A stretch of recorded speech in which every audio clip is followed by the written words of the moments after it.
सुप्रभात विद्यार्थियों। आज का हमारा ऑनलाइन वीडियो बीए पाठ प्रथम वर्ष इतिहास के द्वितीय प्रश्न पत्र में कुषाणकालीन व्यापार एवं मुद्रा प्रणाली के ऊपर है। कुषाण काल में भारत का मध्य एशिया एवं पाश्चात्य विश्व के साथ घनिष्ठ व्यापारिक संपर्क था। कुषाणों ने चीन से तथा ईरान तथा पश्चिमी एशिया तक जाने वाले रेशम मार्ग पर, जिसे मैंने इस पहली ही स्लाइड में नक्शे के माध्यम से मैंने इंसर्ट करने और आपको बताने का प्रयास किया है, किस प्रकार उस काल में पहली दूसरी शताब्दी में रेशम मार्ग, जिस पर कि मुख्यतः रेशम का व्यापार होता था, इस कारण से रेशम मार्ग या सिल्क रूट कहा जाता है, चीन से शुरू होकर के भारत के उत्तरी सीमांत को टच करता हुआ हिमालय की घाटियों को पार करके किस प्रकार ये मध्य एशिया में होता हुआ समरकंद इत्यादि व्यापारिक स्थानों को पार करता हुआ ये यूरोप तक जाता था। क्योंकि चीनी व्यापारी चीन से रेशम खरीद करके इस मार्ग से अन्य देशों को भेजा करते थे और रेशम का मुख्य रूप से इस मार्ग से व्यापार होता था, इसलिए इसे रेशम मार्ग कहा जाता था। भारतीय व्यापारियों ने भी इस मार्ग में बिचौलियों के रूप में भाग लिया था, दलालों के रूप में, कि एक व्यापारी से सामान खरीद कर वह दूसरे व्यापारी को बेचते थे। इससे निश्चित रूप से उनकी भी समृद्धि बढ़ी और कुषाण शासकों की समृद्धि के पीछे इसी रेशम मार्ग से प्राप्त होने वाला एक बड़ा कर था, जो उन्हें व्यापारियों से प्राप्त होता था। हम कह सकते हैं कि रेशम मार्ग कुषाणों की आमदनी का एक बड़ा स्रोत था। इस रेशम मार्ग के फलस्वरूप उत्तर पश्चिमी भारत एक अत्यंत समृद्ध व्यापारिक केंद्र के रूप में विकसित हुआ था और इसी समय रोम साम्राज्य भी उदित हो रहा था। इस समय रोम और पार्थिया के बीच संबंध अच्छे नहीं होने के कारण रोम को चीन के साथ व्यापारिक संबंध रखने के लिए कुषाणों के साम्राज्य से होकर गुजरना पड़ता था। अतः कुषाणों के साथ उनकी मित्रता लाजिमी थी। भारत के व्यापारी भी चीन से रेशम खरीदकर रोम को बेचते थे और उस रेशम के बराबर सोना प्राप्त करते थे। प्लिनी अपनी पुस्तक नेचुरल हिस्ट्री में इस बात का उल्लेख करता है कि रोम प्रतिवर्ष भारत से विलासिता की सामग्री मंगवाने पर 10 करोड़ सेस्टर्स, जो रोमन मुद्रा थी, वो व्यय करता है। और प्लिनी अपने देशवासियों के इस अपव्यय की निंदा भी करता है।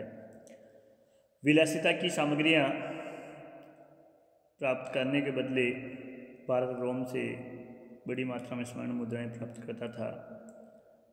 पेरिप्लस ऑफ द इरिथ्रियन सी नामक एक अज्ञातनामा लेखक की रचना में भी हमें ऐसा ही वर्णन मिलता है और प्लिनी के कथन की पुष्टि होती है।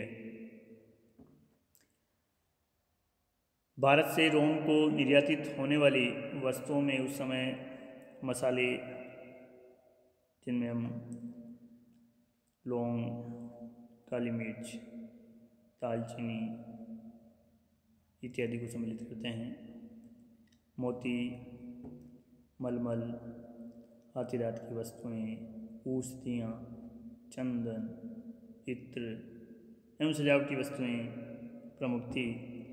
क्योंकि भारत जो है रोम से सुरा, जिसे हम शराब कहते हैं, सीसा व दवाएं मंगवाता था। इस प्रकार कुषाण काल में रोम के साथ हमारे व्यापारिक संबंधों का एक हमारे व्यापारिक संबंध काफ़ी अच्छे थे और इसके प्रूफ भी हमें तत्कालीन साहित्य में मिलते हैं। रोम के निवासियों का भारतीय सामग्री के प्रति काफ़ी लगाव था और रोमन युवतियाँ भारतीय मोती के गहने धारण करती थी और मलमल की साड़ियों में रुचि रखती थी।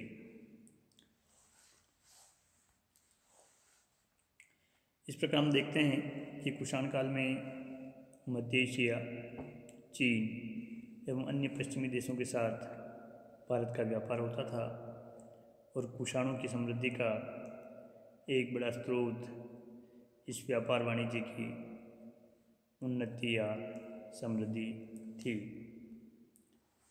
यह वापस मैंने रेशम मार्ग को इस स्लाइड में इंसर्ट किया है। किस प्रकार यह चीन में बीजिंग से प्रारंभ होकर के यह भारत के पश्चिमी सीमांत, उत्तर पश्चिमी सीमांत से गुजरता हुआ मध्य एशिया में बुखारा तक ये जा रहा है। ये प्राचीन रेशम मार्ग हैं जहाँ से अन्य छोटे छोटे मार्ग इस रेशम मार्ग में सम्मिलित हो जाया करते थे। एक प्रकार से कुषाणों ने इस मार्ग से गुजरने वाले व्यापारियों को सुरक्षा प्रदान की, मार्ग को सुगम बनाया, जिससे व्यापारियों के साथ साथ कुषाण साम्राज्य की भी समृद्धि बढ़ी। अब देखते हैं हम कुषाणकालीन मुद्रा प्रणाली। तो जब व्यापार वाणिज्य नियमित होता है या व्यापार वाणिज्य में वृद्धि होती है तो व्यापार के लिए मुद्राओं की आवश्यकता होती है और मुद्राओं का बड़ी मात्रा में प्रचलन एक प्रकार से व्यापार वाणिज्य की आवश्यकता होती है। कुषाणों के पास सोने के सिक्कों का एक बड़ा भंडार था जो उन्होंने मध्य एशिया के अल्ताई पहाड़ों एवं रोम से व्यापार के बदले प्राप्त किया था। हमें इस बात की जानकारी है कुषाणों ने ही सर्वाधिक शुद्ध सोने के सिक्के उस समय चलाए थे। अभिलेखों में कुषाणों के इन सोने के सिक्कों को दिनार की संज्ञा दी गई है। कुजुल, जिसका वजन के 124 ग्रेन होता था। कुजुल कडफिशेस ने केवल तांबे के सिक्के प्रचलित करवाए। उसके उत्तराधिकारी विम ने सोने के सिक्कों का प्रचलन भारत में किया। कनिष्क के काल में बड़ी मात्रा में स्वर्ण मुद्राओं का प्रचलन हुआ। उसके उत्तराधिकारी हुविश ने चांदी के सिक्के भी चलाए। और सबसे बड़ी बात जो है वो यह है कि कुषाणों ने ही सर्वाधिक मात्रा में तांबे के सिक्के चलाए जो कि सामान्य लेन देन में प्रयुक्त होते थे, जबकि बड़े लेन देन, बाहरी लेन देन और विशेष लेन देन में सोने के सिक्कों का प्रयोग किया जाता था। सभी कुषाण शासकों के सिक्कों पर अग्रभाग पर ईरानी वेशभूषा में शासक की आकृति तथा उपाधि के साथ उसका नाम मिलता है। मुद्रालेख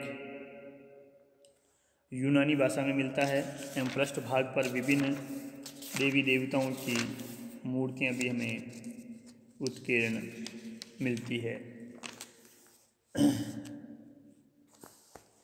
जैसे कनिष्क के सिक्कों पर ईरानी उपाधि के साथ यूनानी लिपि में साओ नाओ साओ कनिष्की कोसानो मुद्रालेख अंकित है और पृष्ठभाग पर सूर्य, चंद्र और अन्य देवी देवताओं की मूर्तियां अंकित है। कुछ सिक्कों के पृष्ठभाग पर चतुर्भुजी शिव की आकृति तथा यूनानी भाषा में आयुषो अंकित है। हाथ में त्रिशूल, बकरा, डमरू तथा अंकुश का चित्रण है। किसी किसी सिक्के पर प्रभामंडल युक्त खड़ी मुद्रा में बुद्ध प्रतिमा तथा उसके नीचे यूनानी लिपि में बोद्धो खुदा हुआ है। जो ये मैंने यहाँ सिक्कों का एक फोटो जिसमें कनिष्क का चित्र है मैंने इंसर्ट किया है। कनिष्क के सिक्कों का प्रसार उसके साम्राज्य विस्तार को सूचित करता है और विभिन्न देवी देवताओं की उत्कीर्ण आकृतियाँ उसकी धार्मिक सहिष्णुता का संकेत करती है।